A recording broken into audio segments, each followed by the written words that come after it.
अस्सलाम वालेकुम गाइस। आज हम रिएक्शन देने वाले हैं हज़रत उमर के वाक़ये पर। यकीनन ये वाक़या अगर हम 100 बार भी सुने ना, फिर भी ऐसा लगता है जैसे हमने सुना ही नहीं है। और ये वाक़या बिल्कुल रुला देने वाला वाक़या होने वाला है, क्योंकि इसमें जो बातें की गई हैं, जो बताई गई हैं, जिस तरीके से बताई गई हैं, मौलाना साकिब रज़ा मुस्तफ़ा, आप तो जानते होंगे, बहुत ही प्यारा अंदाज़ है उनका बयान पेश करने का। और ये रुला देने वाला वाक़या मतलब बहुत ही वीआईपी होने वाला है। और आप सुनोगे, आपको ऐसा लगेगा कि जैसे ये अभी हुआ है।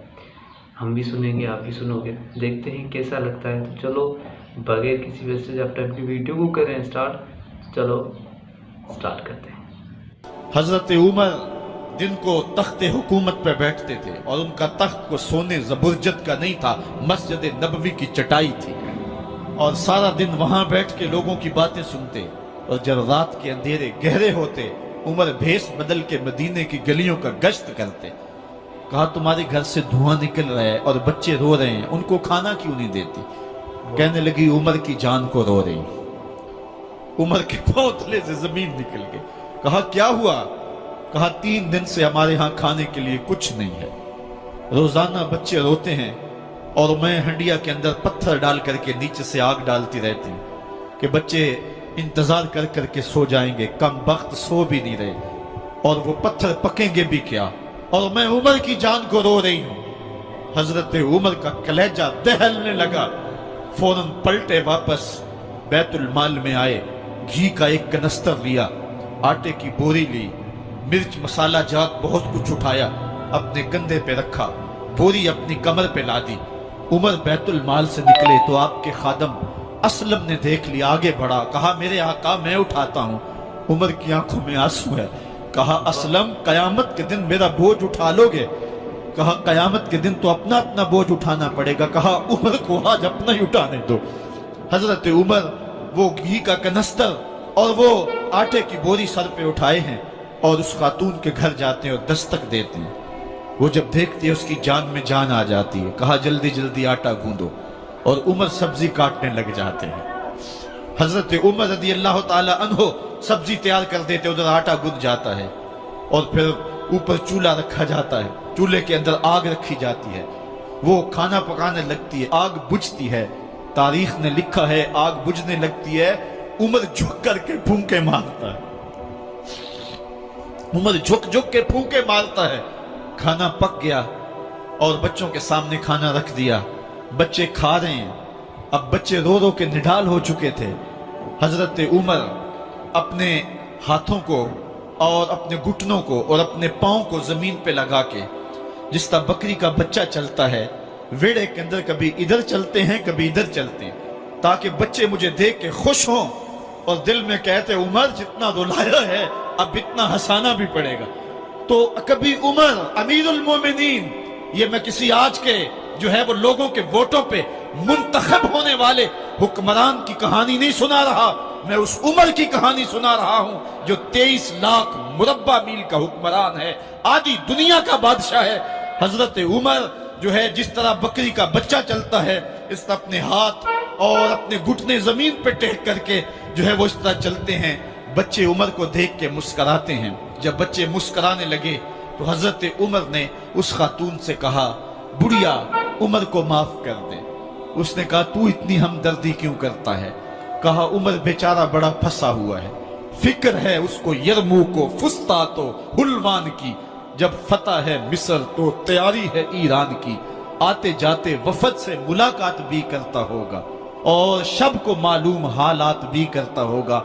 कांटों में उलझी हुई बेचारे की जान है, नींद उसको भी आती है, आखिर वो इंसान है।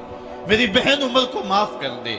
उसने कहा ना ना उमर की बात मेरे सामने न कर, कयामत का दिन होगा, उमर का गिरेबान होगा और मेरा हाथ होगा। जब उसने ये बात कही तो उमर बर्दाश्त न कर सके, बच्चों की तरह बिलक बिलक कर रोने लगे। कहा वो बदनसीब उमर तेरे सामने है, आज ही कहला जो कहना है, कयामत के दिन मुझे माफ रखना। उसने कहा तू उमर है? कहा बदनसीब उमर तेरे सामने खड़ा हूं। मेरे उमर कहते हैं अगर दजला के किनारे एक बकरी का बच्चा भी प्यासा मर गया, उसका हिसाब भी उमर से लिया जाएगा। حضرت عمر نکلے یروشلم میں، ایک اونٹ ہے ایک غلام ہے، کبھی وہ سوار ہوتا ہے کبھی آپ باری مقرر کی ہے۔ جب قریب پہنچے یروشلم کے تو عمر کی باری نکیل پکڑنے کی اور غلام کی باری اوپر سوار ہونے کی آ گئی۔ غلام نے کہا آقا میں مرضی سے اپنی باری چھوڑتا ہوں، آپ آ جائیں، دشمنوں کے مفتوحہ علاقے میں آ رہے ہیں، تازہ تازہ علاقہ فتح ہوا ہے، اسلام کی شان و شوکت ظاہر ہو۔ عمر نے کہا اسلام کی شان و شوکت ایسے ظاہر نہیں ہوتی ہے، اپنی باری پہ تم بیٹھو گے، اپنی باری پہ میں بیٹھوں گا۔ لوگ منتظر کھڑے ہیں، دور سے جب دیکھا کہا اس کی ہیبت سے کانپتے تھے ہم، یہ تو کوئی حبشی لگتا ہے، رنگ کالا ہے، ہونٹ موٹے ہیں، اس سے تو زیادہ حسین اس کا غلام ہے جو آگے آگے چل رہا ہے۔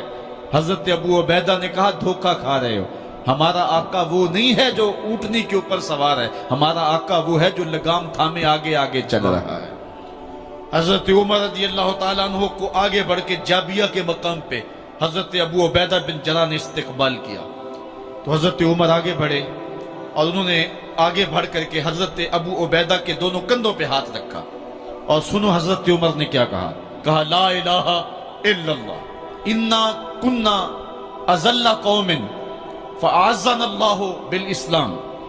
کہا کہ لا الہ الا اللہ، اے ابو عبیدہ بن جراح ہم ایک ذلیل قوم تھے اور اللہ نے ہمیں اسلام کی وجہ سے عزت عطا کی ہے، اور میں تمہیں ایک تاریخ ساز بات کہنے لگا ہوں، اور وہ یہ ہے کہ جب تک ہم اس عزت والے اسلام کے دامن کو تھامے رہیں گے ہماری عزت قائم رہے گی، اور جب اسلام کے علاوہ کسی اور جگہ سے عزت ڈھونڈیں گے تو رسوا کر کے رکھ دیا جائے گا۔ یہ ہے وہ خلاصہ جو حضرت عمر نے امتوں کے عروج و زوال کا بیان کیا ہے۔